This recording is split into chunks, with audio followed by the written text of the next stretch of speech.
રાજ્યમાં કાળઝાળ ગરમીનો પ્રકોપ યથાવત। ગુજરાતમાં આજે પણ અગન વર્ષા જેવી ગરમી। 2 દિવસ રાત્રે પણ ગરમીની અસર રહેશે। રાજ્યના 12 જિલ્લામાં હીટવેવની આગાહી। તો બનાસકાંઠા, સાબરકાંઠા, વલસાડમાં હીટવેવની આગાહી। આણંદ, સુરત, સુરેન્દ્રનગરમાં હીટવેવની આગાહી।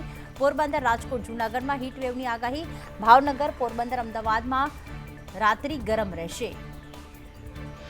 સુરેન્દ્રનગરમાં 45.3 ડિગ્રી, બનાસકાંઠામાં 45.1, અમદાવાદમાં 44.1 ડિગ્રી ગરમી નોંધાઈ।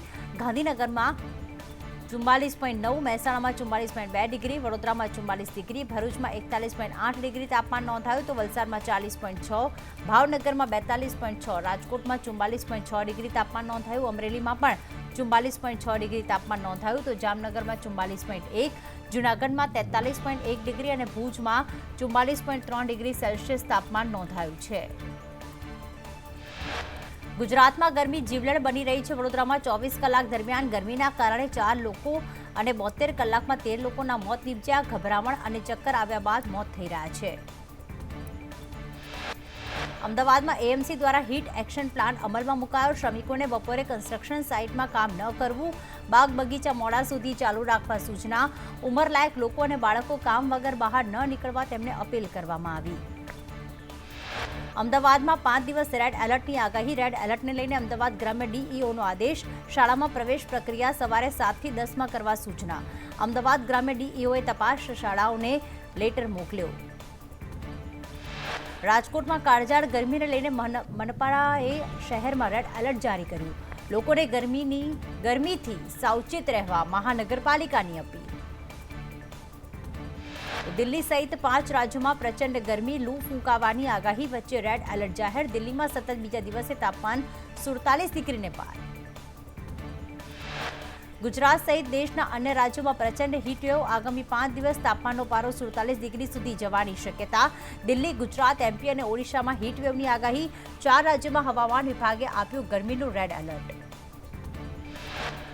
દિલ્હીમાં સતત બીજા દિવસે તાપમાનનો પારો 47 ડિગ્રીને પાર। ગુજરાત, દિલ્હી, યુપી, હરિયાણા, રાજસ્થાનમાં તાપમાન 44 ડિગ્રીને પાર। દિલ્હી સરકારે શાળાઓમાં રજાના આદેશ જારી કર્યા।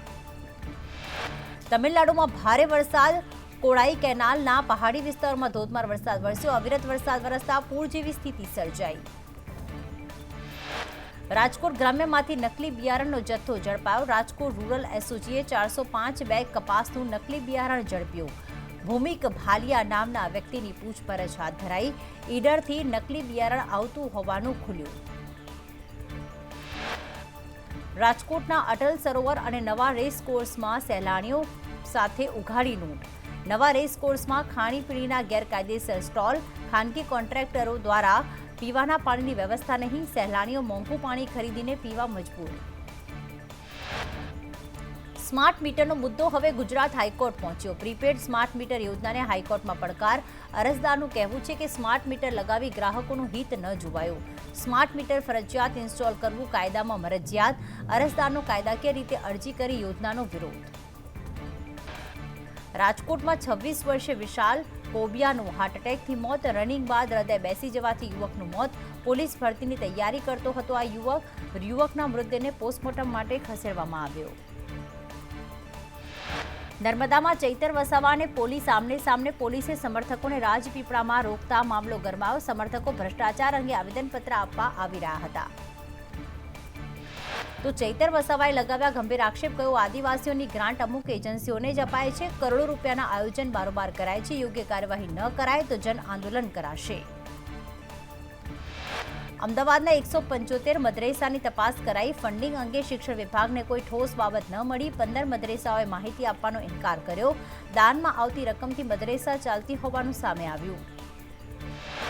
ગીર સોમનાથના મટાણા ગામે 40 વર્ષ જૂનો 7 ગામને પીવાનું પાણી પૂરું પાડતો ટાંકો અતિ જર્જરિત। છેલ્લા 10 વર્ષથી ટાંકાની સફાઈ ન થતાં લોકો ગંદુ પાણી પીવા મજબૂર।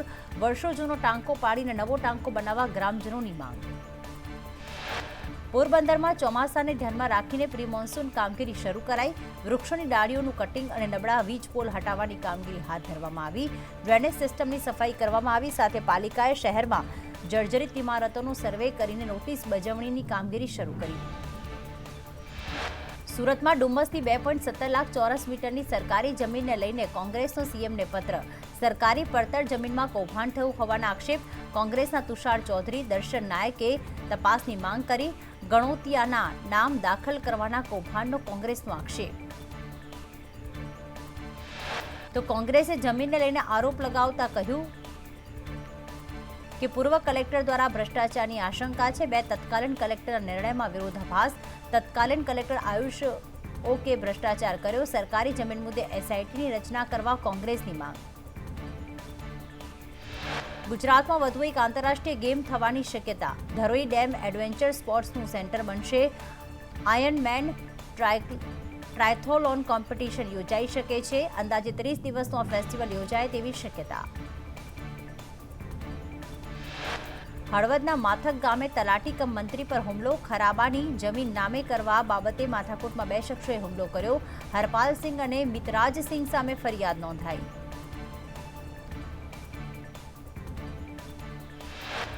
ચાર આતંકીઓ ઝડપાયા બાદ સંદેશ ન્યૂઝનું રિયાલિટી ચેક. અમદાવાદનું ઐતિહાસિક કાલુપુર રેલવે સ્ટેશન રામ ભરોસે. આતંકી ઝડપાયા છતાં રેલવે સ્ટેશન પર સુરક્ષાનો અભાવ. અમદાવાદ કાલુપુર રેલવે સ્ટેશનમાં સુરક્ષા કર્મીઓની ઓફિસમાં તાળા. કાલુપુર રેલવે સ્ટેશનના ગેટ પર કોઈ તપાસ નહીં. સ્ટેશન પર હજારો મુસાફરોની અવરજવર. આતંકવાદી ઝડપાયા બાદ સુરક્ષા વધારવાની જરૂર. ગુજરાત એટીએસે અમદાવાદ ઇન્ટરનેશનલ એરપોર્ટથી આઈએસઆઈએસના 4 આતંકીઓને પકડ્યા. ઝડપાયેલા તમામ આતંકી શ્રીલંકાના હોવાનું સામે આવ્યું. બાતમીના આધારે ગુજરાત એટીએસની મોટી કાર્યવાહી. આ આતંકીઓ કોલંબોથી ચેન્નઈ અને ચેન્નઈથી અમદાવાદ આવ્યા હતા. આતંકીઓ આઈએસઆઈએસના હેન્ડલરને ફોલો કરતા હતા. અમદાવાદથી ક્યાં જવાના હતા તે અંગે તપાસ ચાલુ. 4 આતંકીઓની તપાસમાં એટીએસના એસપી સુનિલ જોશીનો મોટો ખુલાસો. ભાજપ, આરએસએસ, યહૂદીઓ અને ખ્રિસ્તી ધર્મના લોકો હતા ટાર્ગેટ પર.